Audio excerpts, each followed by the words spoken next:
15 day का हमने challenge start किया है। This is day 2।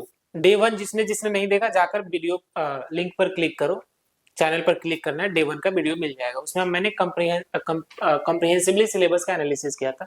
Day 2 of the political science CUET UG हम लोग स्टार्ट करेंगे एक पर्टिकुलर टॉपिक, उसको एंड करेंगे। Accept this challenge with me, और आप लोग देखोगे कि after day 15 you will be able to score good in your CUET UG political science domain subject. इस पर्टिकुलर चैप्टर में हम लोग करेंगे era of one party dominance. Chapter सुना होगा, सिलेबस भी सीयूटी का देख लिया, नहीं देखा तो जाकर डे 1 के वीडियो में देख लो। This is very important chapter, इससे क्वेश्चन पूछे जा रहे हैं। चलो हम लोग करते हैं era of one party dominance में जो है, इसमें हम लोग को करना है, ध्यान से सुनना। There is a political party called INC, Indian National Congress. इसने क्या किया था, हमारे फ्रीडम स्ट्रगल में 1947 में हमको फ्रीडम मिली, उसके पहले जो फ्रीडम स्ट्रगल चल रहा था उसको कौन सी पार्टी लीड कर रही थी, आईएनसी। यहीं से आईएनसी के थोड़ा सा इंफॉर्मेशन बेसिक मैं बता देता हूँ आप लोगों को। आईएनसी का फॉर्मेशन 1885 में हुआ था by a person known as AO Hume. AO Hume एक व्यक्ति है जो कि ब्यूरोक्रेट है, एक ब्यूरोक्रेट है। इन्होंने 1885 में इंडियन नेशनल कांग्रेस की स्थापना की। उसके बाद ये हमारे फ्रीडम स्ट्रगल को में लीड करने लगा। 1947 में जब हमको इंडिपेंडेंस मिली, उसके बाद हमारा 1950 के आसपास 1950 26 जनवरी 1950 में हमारा कॉन्स्टिट्यूशन इंप्लीमेंट हो गया। उसके बाद फर्स्ट जनरल इलेक्शन होता है। जनरल इलेक्शन क्या होता है, जो हमारे देश में पार्लियामेंट ऑफ इंडिया जो है, उसमें there is house called Lok Sabha. Lok Sabha का जब इलेक्शन होता है to form the government, this election is known as general election. तो आपको first general election, second general election, third general election, 3 general election तक शुरू में कांग्रेस का डोमिनेंस रहा। तो this is why this chapter is known as era of one party dominance. 1950s का decade हो या फिर 1960s का डिकेड हो, कांग्रेस पार्टी का डोमिनेंस रहा। मतलब जितनी सीट्स का इलेक्शन होता था उसमें मेजॉरिटी सीट्स कांग्रेस को मिलता था। तो this is why this chapter is known as era of one party dominance. Meaning समझ में आया? एरा कौन सा? 1950s और 1960s के बीच। चलो next is your challenges before the first general election. मैंने बात करी कि 1950s में हमारा कॉन्स्टिट्यूशन बनके भी तैयार हो गया। कॉन्स्टिट्यूशन बनके तैयार हो गया। नाउ इट्स कम कि हमको गवर्नमेंट बनाना है, एक डेमोक्रेटिक गवर्नमेंट बनाना है। तो डेमोक्रेटिक गवर्नमेंट बनाने के लिए we must have a election. अगर इलेक्शन मुझे कंडक्ट कराना है तो we must have election commission of India. Comment में बताना कि इलेक्शन कमीशन ऑफ इंडिया का फॉर्मेशन कब हुआ था। और यहाँ मैं बता दूं, इलेक्शन कमीशन ऑफ इंडिया के फर्स्ट जो चेयरमैन थे, ही वाज सुकुमार सेन। ठीक है, he was the first election chief election commissioner. जो इलेक्शन कमीशन का काम क्या होगा, इलेक्शन कंडक्ट करवाएगा। फर्स्ट इलेक्शन जो जनरल इलेक्शन हुआ था 1951 के लास्ट से स्टार्ट हुआ था और 1952 के शुरुआत में खत्म हो गया था। मतलब एक जनरल इलेक्शन जो होता है, देखना कि अब 2-3 महीने चलता है। तो 1951 में स्टार्ट हुआ, 1952 में चला कंडक्ट हो गया। तो उस टाइम चैलेंजेस क्या था फर्स्ट जनरल इलेक्शन में? अब देखो, देश में जो डेमोक्रेसी का लिटरेसी था, ऐसे समझो कि डेमोक्रेसी को कितने लोग समझते थे? बिल्कुल कम लोग, बिकॉज लिटरेसी रेट बहुत कम था, पोवर्टी बहुत ज्यादा था, हमारे पास रिसोर्सेज नहीं थे इलेक्शन कंडक्ट करवाने के। अगर रिसोर्सेज नहीं है हमारे पास, इनफैक्ट इंस्टीट्यूशन अच्छे तरह से काम नहीं कर पाया।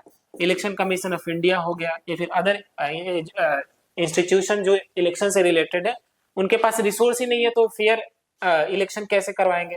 फेयर एंड ट्रांसपेरेंट इलेक्शन होना भी एक चैलेंज है फर्स्ट जनरल इलेक्शन के। तो ये सब बहुत सारे चैलेंजेस मौजूद थे। अब देखते हैं कि फर्स्ट जनरल इलेक्शन हुआ कैसे।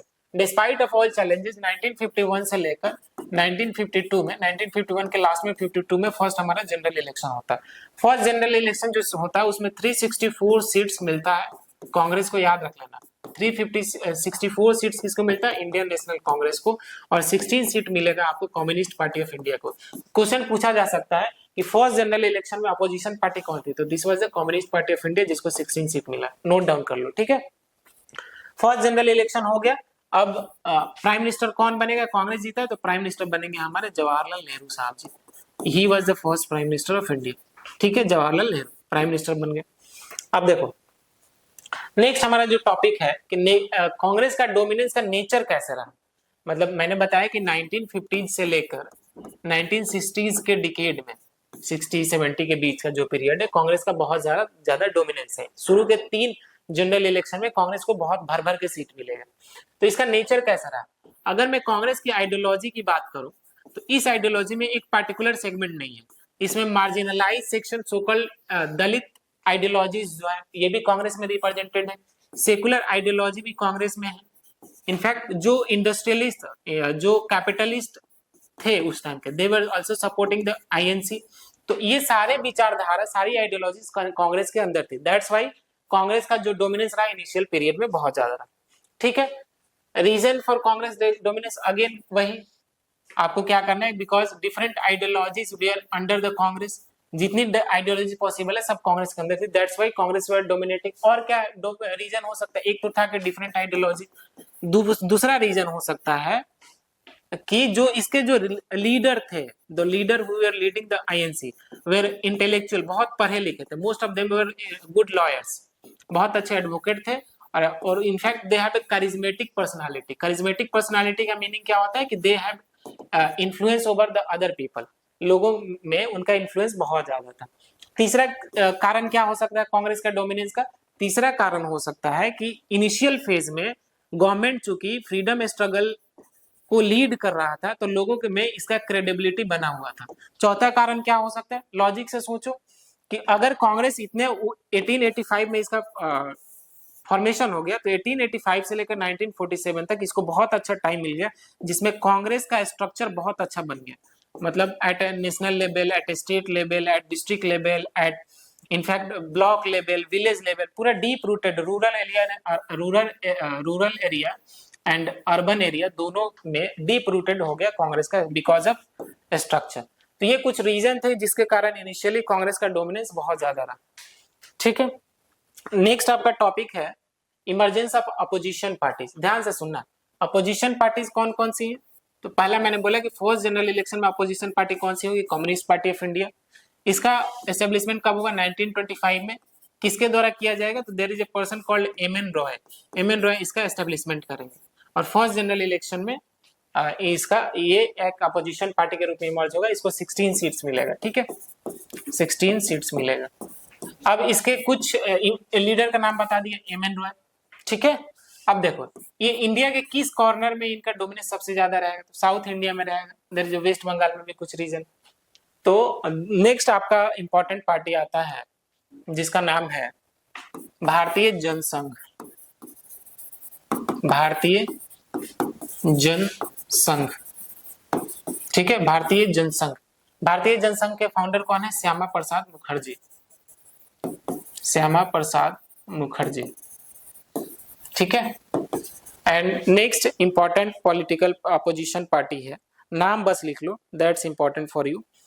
नेक्स्ट आपका इंपॉर्टेंट, जस्ट अ सेकेंड,